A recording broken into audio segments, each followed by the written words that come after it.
আচ্ছা, আপনারা সারা জীবন আমাকে কোশ্চেন করছেন, ওনার কোশ্চেন ধরে আমি একটা কোশ্চেন করি আপনাদেরকে। প্লিজ। আপনারা কি আমাকে বিয়ে দিতে চান নাকি চান না? আচ্ছা, চাই হ্যাঁ কতজন হাত নাকি তোলো? না? বিশ্বকাপের সময় আপনি আর্জেন্টিনার ফ্যান ছিলেন। হ্যাঁ, তো একটা স্ট্যাটাস দিয়েছিলেন। হ্যাঁ, শেষ পর্যন্ত বিয়ে? এখন অনেকেই বলছে যে পরিমাণে আসলে কি আচ্ছা, আপনারা সারা জীবন আমাকে কোশ্চেন করছেন, ওনার কোশ্চেন ধরে আমি একটা কোশ্চেন করি আপনাদেরকে। প্লিজ। আপনারা কি আমাকে বিয়ে দিতে চান নাকি চান না? আচ্ছা, চাই হ্যাঁ কতজন হাত তোলো? নাকি না? আমি এটা বিশ্বাস করি, জানেন, আমি যদি আমার ভাইয়ের সাথেও ছবি দেই সেখানেও গালি খাই। সো আমাকে কোনো পুরুষের সাথেই মানুষ দেখতে চায় না, আমাকে সিঙ্গেল দেখতে চায়, আমার বাচ্চাদের সাথে দেখতে চায়। এইটা কোন আনন্দ আমি এটা জানি না। এই কোন আনন্দ ভাই? তাইলে ভাই আমি জানি না, আমি কিচ্ছু জানি না।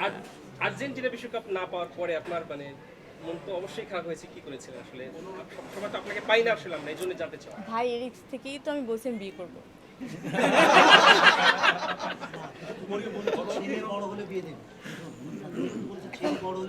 হ্যাঁ, ছেলে যদি আমার বাপ সমতুল্য হয়ে তারপরে যদি বলে চলো তোমার একটা বিয়ে দিয়ে দিই, আমি তো একটা বিয়ে করছি, তুমি একা একা কেন থাকবা, চলো বিয়ে দিয়ে দিই, তো আমি তো ওকে ফাইন চলো। তো আমি তো জানি না, ওটা তো ওয়েট করতে হবে ভাই, আপনার বাঁচতে হবে, আমার বাঁচতে হবে, আমি জানি না কি করতে হবে। এটা ভবিষ্যতের কথা। অনেকে প্রশ্ন করার সুযোগ পাবেন। একটা প্রশ্ন আমি সবার থেকেই করি, তুমি চাইলে বলতে পারো, নাও বলতে পারো। প্লিজ। কিছুদিন আগে তুমি একটা খুব ক্ষোভের কথা বলেছো, তোমার সাথে যা ঘটে গেছে আগে, অনেক বেশ কয়েক বছর আগে, সেটা আমরা দেখলাম যে পুরো তুমি আসলে একদম নির্দোষ বা এটা অন্যায় হয়েছে। পরিমণির সমন্বয়ে কোনো সিনেমা আসবে কি? এই যে একটু পরে মানে এই বছরই আমরা তো শুধু দুলাল ভাই এবং সরেন ভাইয়ের সাথে কোনো ইভেন্ট হবে, আজকে একটা সাকসেসফুল ইভেন্ট হবে, পরে তিনজন একসাথে হবে। এটা আপনি জিজ্ঞেস করতে পারেন যে আমাকে ছাড়া ওদের কোনো ইভেন্ট হবে কিনা। আমি ছাড়া ওদের কোনো ইভেন্ট হবে? ও যে বলছে আমাকে ভয় পায়, উড়াই দিব ওকে, আমি ডুবাই দিব ওকে, কি জানি ভাষায় দিব নাকি, কি জানি ডায়লগটা আমি জানি না। এরকম না? কেউ একজন উড়াই দেয়, কেউ একজন ডুবাই দেয়। তো আমার মনে হয় এটা আমি ওর সাথে করতে পারি। I love you. তুমি তো গোলাপ ভাই তো সবাই বলে আমার গোলাপ তুমি একটা সিনেমা আছে, এই সিনেমাটা শুটিং এটা আসলে আমি জানি না, আমার মনে হয় এটা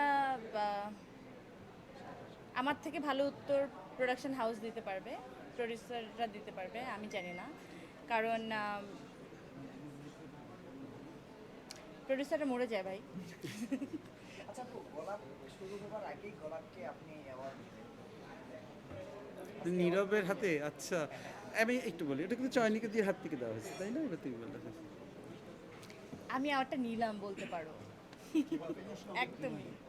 তুমি যে বিনয় সেটা বারবার করা হচ্ছে, তোমার রবীন্দ্রনাথের একটা সিনেমা শাস্তি সংগ্রাম, ওইটার আপনি বুঝি না রবীন্দ্রনাথ ঠাকুরের গল্প শাস্তিটার আমরা একটু আপডালে থেকে কাজ করছি তো এটা নিয়ে, কারণ কাজটার সাথে যারা জড়িত তারা এভাবেই প্র্যাকটিস করে এসেছেন বহু বছর ধরে বা বহুদিন ধরে। তো সেই প্র্যাকটিসের মধ্যে আমি একটু ইনক্লুড, যে আমি হুট করেই কোনো কথা বলে দিতে পারি না। আমার মনে হয় যখন এই কাজটা সবাই দেখতে পারবে তখন আমরা ঘটা করে জানাবো ইনশাআল্লাহ।